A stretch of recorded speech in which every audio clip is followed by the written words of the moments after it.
You want the truth, the whole truth, and nothing but the truth? You can't handle the truth! Well, we're giving you the Michigan Sports Truth, the show that reveals facts, truth, research, and statistics and never messes around. We lay down the entire truth about everything regarding your Detroit and Michigan sports teams, no matter if it's good or bad. No junk, no entertainment, no homerism, no coddling, no pop culture, no opinions, no shilling, and no fluff. Head over to our website at MichiganSportsTruth.com, follow us on Twitter at Michigan_Truth, and like our Facebook page, The Michigan Sports Truth.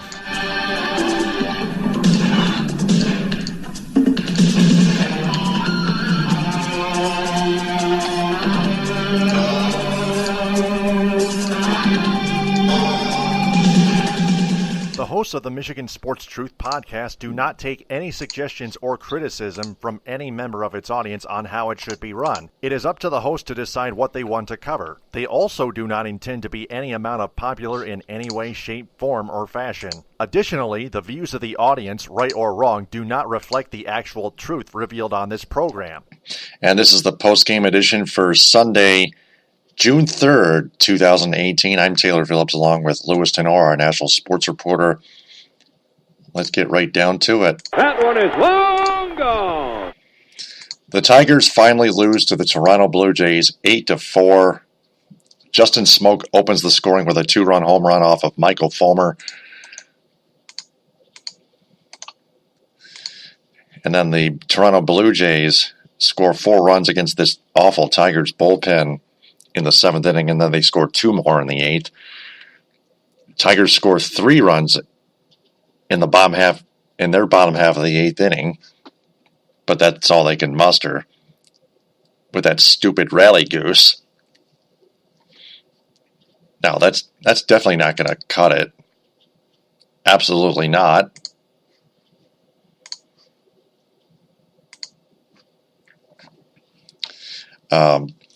Tigers again lose to a team with a worse record than they have, like they have before. Like they've lost to the awfully terrible Kansas City Royals earlier this season. Lost 2 of 4 at home against the Royals back in April. Then they lost 2 of 3 against them at Kauffman Stadium a little bit later. Now here they are, Tigers 28-31, still second place in the AL Comedy Central, 2.5 games back of the Cleveland Indians, who are now 30-28. They lost to the Minnesota Twins again, 7-5 in the bottom half of the 9th inning, off of Eddie Rosario's 2-run home run. That's 3 home runs for Eddie Rosario for the Minnesota Twins. He becomes the first player in club history to end the game with a 3rd long ball, according to MLB's at-bat mobile app.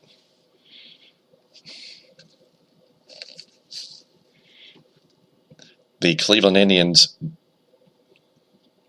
don't gain any breathing room on the Tigers, who also lose.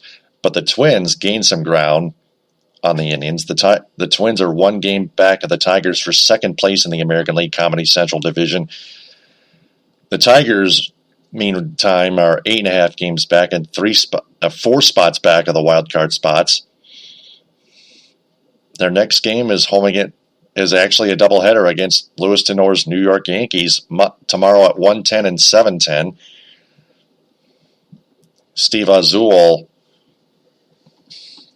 will talk with me tonight after the game, and then I'll have a post-game edition afterwards.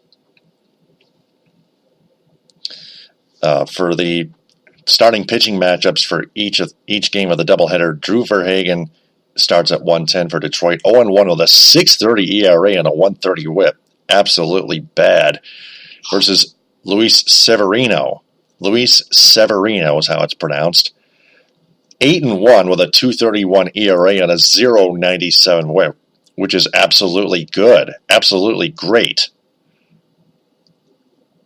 That's a starting pitcher for you. And then at 7:10, Mike Fiers versus Domingo Germán, two Mike Fiers has been red hot as of late. He's still 4-3 with a 4.45 ERA and a 1.34 WHIP. Fiers with 2 quality starts previously, but still, the stats are still there. Domingo Germán 0-3 with a 5.45 ERA and a 1.33 WHIP. So the starting pitching matchup forecast for the doubleheader looks like a split. The Yankees are going to take Game 1. The Tigers may take Game 2. But for today, the Tigers organization, their fans, their owner, they all deserve that kind of bad karma because they were actually pulling for their team to climb atop the AL Comedy Central Division and thinking they can claim it the rest of the way through the season. They're going to be grossly mistaken. Today was just another small taste of this fate the Tigers are going to keep taking. They are 19-13 at home, which actually isn't necessarily great. They have to play more road games. Their road record is still a horrible 9-18, and they still have to play tougher teams like the Yankees, Indians, Red Sox, Astros, Mariners, Angels on the road, the Athletics, the Cardinals, Brewers, and Cubs. Again, the Brewers have a tremendously great record. They'll have to play the easier teams too, but not all or most of the time.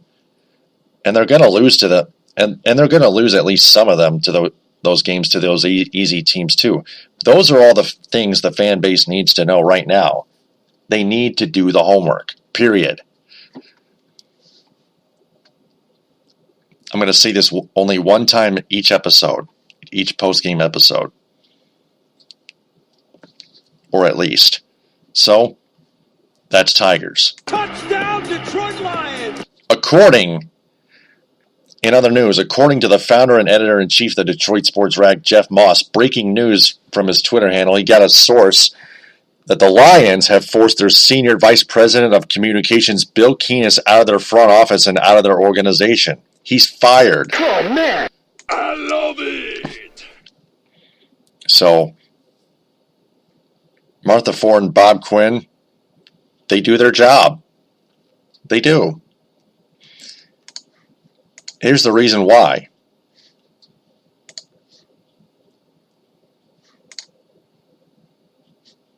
The rumor is President Rod Wood, he did the job. He did his job too. Asked Keenist to retire after the team completely botched the response to the Detroit News story about Matt Patricia's rape indictment. Of course it's Bill Keenist's fault. We can always remember the name Bill Keenist until he's gone. He sure as hell left a legacy of ineptitude in this organization.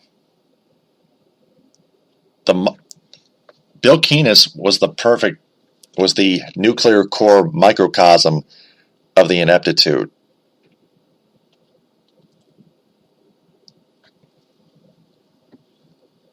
Which the Ford family, as owners, have enabled for several years. I don't know how many years, but several. Not few, but several. Many, in fact. So, thank God he's gone.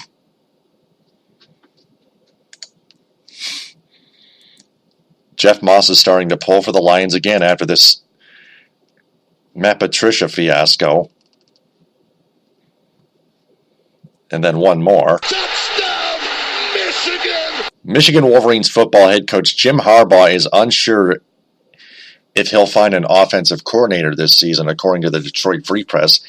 He might have to collaborate the coaching staff for the team's offense, which is actually a problem. Their offense may not be too good at all anyway, no matter which quarterback they use on the gridiron. So, Buck Gino and I will analyze this later tonight at 10:30 on episode 318 of the Week in Review. All that being said, that's all I've covered now. It's now time for the National Sports Report with Louis Tenore. Take it away. Okay. All right, we'll start with the baseball scores for the day. And we go down like this. The Yankees and Orioles were postponed today due to rain. That game will be made up on August 25th, according to my source here. Games in action today there. The Twins over the Indians, 7-5. Rodney got the win and Allen got the loss. We're going into the bottom of the 8th now, and this is a wild game here, folks, as the Dodgers and Rockies are tied at 7. Lemon, McMahon, and Harbaugh are due up. In the bottom of the 7th, the Giants are leading the Phillies now 5-1. 2 out, nobody on. Hunter is pitching, and Hernandez is batting. Top of the 8th, the Angels are leading the Rangers now 3-0. Audio is pitching in. Berwina is at bat. 5-7 in a pitcher's duel here. Rays lead the Mariners 1-0. Rose is pitching in. Hangar is at bat. Top 8. Okay. The Diamondbacks leading the Marlins now 3-0. Finals here. As we mentioned, the Blue Jays doubled up on the Tigers 8-4. Sanchez got the win and Ballmer got the loss. Cubs over the Mets 2-0. Lester got the win. Mats got the loss, and Denson got the save. And the Mets are in a tailspin right now. After a hot start in April, they have crashed and burned. Braves over the Nationals 4-2. Vizcaino got the win, and Work got the loss. White Sox over the Brewers 6-1. Boston got the win, and Suter got the loss. Athletics over the Royals 5-1. Trevino got the win, and Juris got the loss. Cardinals blanked the Pirates 5-0. Waka got the win, and Kingham got the loss. Waka almost had a no-hitter. Yeah, he's doing great this month, I heard. Was broken up with nobody out in the top of the 9th. Wow. Just getting underway. The Reds and Pirates are in the top of the first. No score. 1 out. Ross is pitching, and Barnhart is at bat. The game has just begun. Yep. After a rain delay, I suppose. Yes. At 7:30, the Red Sox play the Astros. Sorry, the Red Sox play the Astros. Porcello and Morton are your probable starting pitchers. All right, so now we'll go to the standings, and they read like this. Starting off in the American League East, as we usually do. Although the Yankees didn't play today, here we go. The Red Sox still have the lead at 40-18. Just a half game ahead of the Yankees, who are now at 37-17. If they will play today, who knows how it went down. Rays are 11 back at 29. The Blue Jays are 14 back at 26-33. And the Orioles 22.5 back at 17-41. That's ugly. In the Central, Indians are 30-28, have a 2.5 game lead over the Tigers at 28-31. Twins 3.5 back at 25-30. Royals 9.5 back at 21-38, and the White Sox 11 back at 18-38. In the West, a virtual tie between the Mariners and the Astros. The Mariners are 36-22. The Astros are 37-23. But by percentage points, Mariners do have hold at first place by 4 percentage points of 621 to 617. The Angels are 5.5 back at 31-28. The Athletics are 6 back at 31-29. And the Rangers are 12.5 back at 25-36. All right, in the National League now, the Braves, the surprise team of the year, 35-24, have a game-and-a-half lead over the Nationals at 33-25. Phillies are 2.5 back at 31-25. The Mets are now 3 out of 500 at 27-30, now 7 back. Oof. And the Marlins are still the Marlins. 14.5 back at 20 and 38. Wow. Central, Brewers, 37-23, have a 2-game lead over the Cubs at 33-23. Cardinals are 3.5 back at 32-25. The Pirates are 30-29, 6.5 back. And the Reds, 21-38, 15.5 back. And finally, in the West, the D-backs are 30-27, have a half-game lead over the Rockies at 30-28. Giants are 20-30, 2.5 back. Also along with the Dodgers, who are also 20-30, 2.5 back. And the Padres, 26-34 at 5.5 back. All right, so now we'll check the schedule for tomorrow's games. And for your Monday, June 4th, it reads like this. Starting off with the early game tomorrow with the Yankees versus the Tigers at 1 o'clock, and they'll also play at 7:10. The Diamondbacks will face the Giants at 10 o'clock. 10:07, the Royals take on the Angels, and at 10:10, the Braves take on the Padres. Light schedule tomorrow. Okay. Also on tap tomorrow, of course, Game 4 of the Stanley Cup Final between the Washington Capitals and the Vegas Golden Knights. I always thought Game 4 was where it tells the turn where the series is going, because if the Capitals win, they're 1 game away from winning the Cup, and if the Golden Knights win, then it's 2-2, and it's a best-of-3 series. So Game 4, I always thought was a very, I shouldn't say crucial point, but I should say it's a very important point. Oh, boy. Flip me a coin. Again. Okay, you can call it. Heads or tails. All right. Two-Face. Yes. All right, I have some WNBA action to pass along here. 8:27 to go in the third. The Minnesota Lynx and the LA Sparks are tied at 40. Should be their same finish.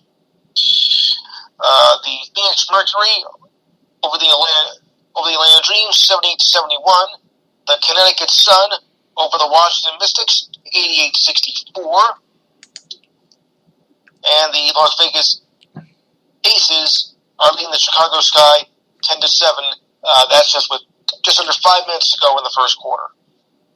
Yeah, Vegas Aces. I get it. All right. So now we'll go on. To the news items of the day. For those of you racing enthusiasts, I have it on here. Martin Truex Jr. wins the Pocono Raceway, holding off Kyle Busch and Larson. Each driver spent time in front and battled back over the final restart of a 2.5 mile track, and that was not easy. But of course, all three have had a spectacular season so far, especially Busch, as he's having a stellar year. Tiger Woods is done at the Memorial for now. For this run, he has to settle for a 6th back of the leaderboard. He shot a 72 for the final round and settles for 23rd place on this event. His next event will be at the U.S. Open in 2 weeks. Woods noted that he needed to make better putts. He said, "I did not feel comfortable with my lines, and my feel was a bit off." Woods said he missed a lot of putts. However, it was really well this week. So it's a plus as he heads to Shinnecock for the Open, which is on Father's Day weekend. Both the Williams sisters lost today in the French Open doubles, as they lost in straight sets to Kelpic and Martinez in 3 sets to advance to the quarterfinals. Both Williams sisters are out. How do you like that? On the men's side, Novak Djokovic advances to the quarterfinals for the 9th straight year. matching the record of Roger Federer. But he does hold the record for most overall with 12 quarterfinal appearances as a record in the Open era. But Rafael Nadal can match that if he can win tomorrow. So we'll keep our eye on that. After all, Nadal, I think, is still the number one player, the men's player in all of tennis.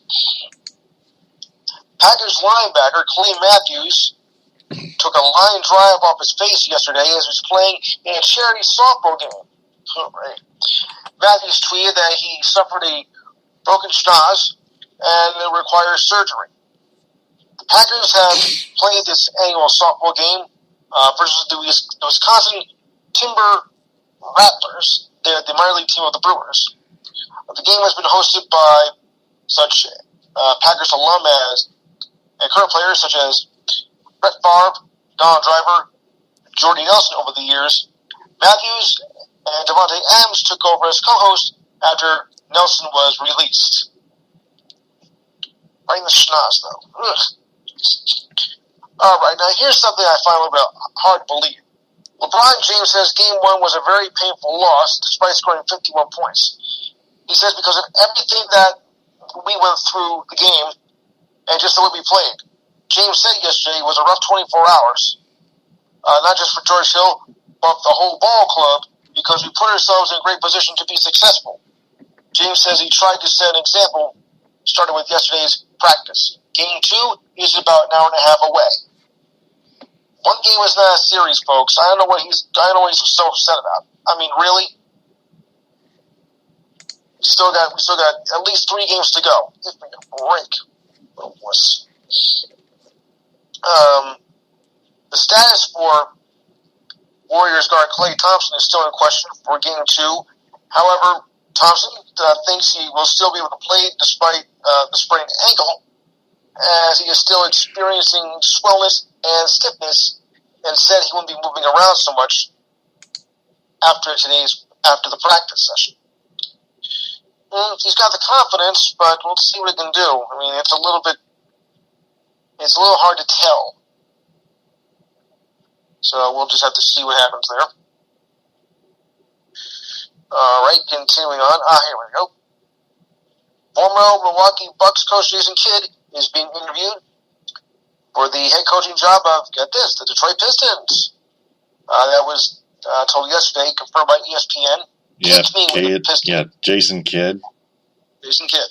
Oh, boy. I still prefer Dwayne Casey. Oh. Look, he wasn't that bad. I mean, he was also a good player and also head coached the Nets for a time, and that's when they were still good.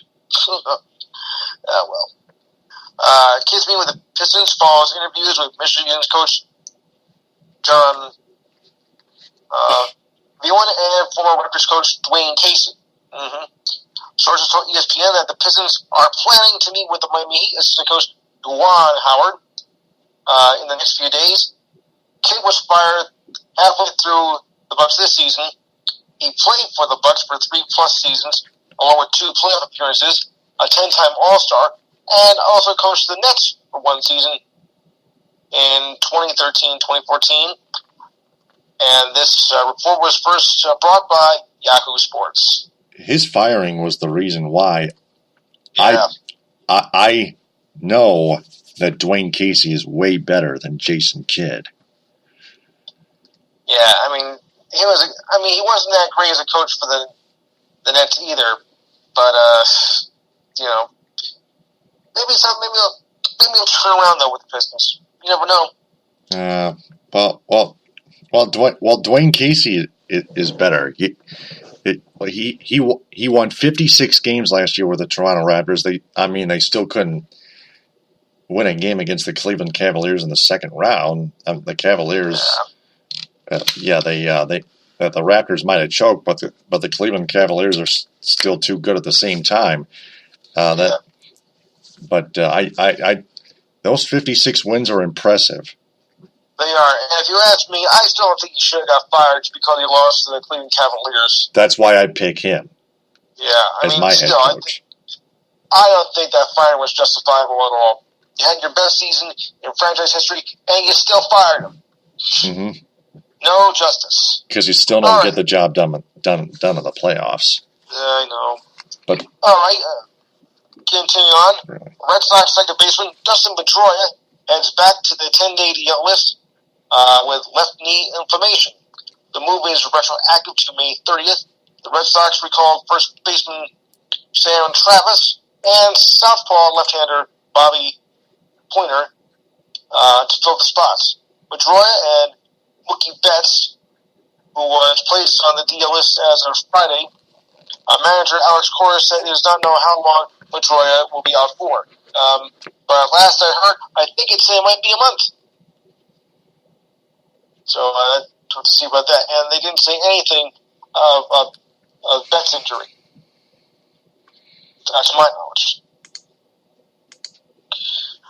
All right, here's something that maybe this should have been taken care of a while back. The NBA says the Warriors' Draymond Green should have been called for a lane violation at the end of regulation in Thursday's Game 1. The league said Green committed the violation by entering the paint in order to establish a rebounding position to George Hill. Hill releasing the second of his free throws attempts with just under 5 seconds to go in regulation. Had the lane violation been called, Hill would have been awarded another attempt at the line. The league also said Green should have been called for a foul with just about 12 seconds left for grabbing LeBron's arm, and that affected his freedom of movement. The contact preceded James to pass to Hill to Klay Thompson, following the Cavaliers' point guard to the line. Well, we'll see. And I suppose you heard about the White Sox reliever, Danny Barkwar. He returned to the mound on Friday night and threw the first pitch. It was his first time on the mound since he suffered a brain hemorrhage on April 20th. That was scary. After collapsing in the dugout, medical personnel rushed him to the hospital for surgery and subsequent treatment. He said the last thing he remembered was walking into the bullpen about 6:30 that night and said he had no members of the game after that. He said he was trying to piece together for reporters what happened that night and was released from the hospital on May 7th. Friday night, he returned to the mound to throw out the first pitch and delivered a strike to reliever Nate Jones. But I was happy to see him back on the mound after having suffering that horrible brain hemorrhage right in the middle of the game. I mean, that was just like, oof. And just when you thought you heard all about Johnny Manziel, guess what, folks? You're not going to believe this. He's back, sort of. Manziel made his preseason debut for the Hamilton Tiger Cats of the CFL. He completed 9 of 11 passes for 80 yards on 5 offensive possessions. Unfortunately, the Tiger Cats were not able to score any points off of those possessions, and Hamilton lost to Toronto 36-16. This was Manziel's first pro game in any league since he last played for the Cleveland Browns in 2015. Well, they play like a bunch of clowns. Yeah. You get the idea. Of course. Cavaliers center Tristan Thompson was fined $25,000 for failing to leave the court in a timely fashion after shoving the ball into the face of Draymond Green in Thursday's Game 1. It was first called a flagrant 2 foul, but was downgraded to a flagrant 1 foul after review from the league office. If you ask me, I still say that I think he got away easily. That should have been a flagrant 2 foul and should have been called for automatic ejection. But don't look at me. I don't run the NBA, so it's not to me. Yeah. The Memorial Tournament is still going on, so we don't have a winner at this point. But we'll check it though on the next post game. So now we'll just go back to the scores for your Major League Baseball, and we run down like this. Excuse me. All right. We're going to just go over the current scores right now. Top 9, it's still 7-7. between the Dodgers and the Rockies, but a runner on second and one out. Davis is pitching, and Taylor is at bat. In the bottom of the eighth, Giants are leading the Phillies now 6-1. Knurles is pitching, and Metuchen is at bat. Top nine, Angels lead the Rangers still 3-1. 2 out, nobody on. Anderson is pitching, and Guzman is at bat. The Rays and Mariners are tied at 1 apiece in the bottom of the eighth. Runners though on first and third. Alavado is pitching, and Zunino is pitching. It's 1 ball now and no strikes on that count. Top second, it's still nothing between the Reds and the Padres. Ross is pitching, and Suarez is at bat. All right, I've got my notes all in place, so now I just head back over to you. All right. Before we sign off, we want to remind everyone to share this episode and our entire podcast on social media and have their friends share that as well, because we want to tell them that the Michigan Sports Truth podcast is searching for a wider local audience that is fans of sports. So please spread the word about the Michigan Sports Truth podcast on Spreaker, SoundCloud, iHeartRadio, and Apple Podcasts via iTunes, its Facebook page, and its Twitter handle at Michigan_Truth. For Louis Tenore, I'm Taylor Phillips. Follow me on Twitter at DT2Phillips. Thanks very much for listening, downloading, and sharing. Buck, Gino, and I will talk to you later tonight at 10:30 p.m., and then Louis and I will be back tomorrow at either 11 or later after I'm on the Steve Azul show on his podcast on Blog Talk Radio. TTFN, ta-ta for now. Have a good night, folks. The hosts of the Michigan Sports Truth podcast do not take any suggestions or criticism from any member of its audience on how it should be run. It is up to the host to decide what they want to cover. They also do not intend to be any amount of popular in any way, shape, form, or fashion. Additionally, the views of the audience, right or wrong, do not reflect the actual truth revealed on this program.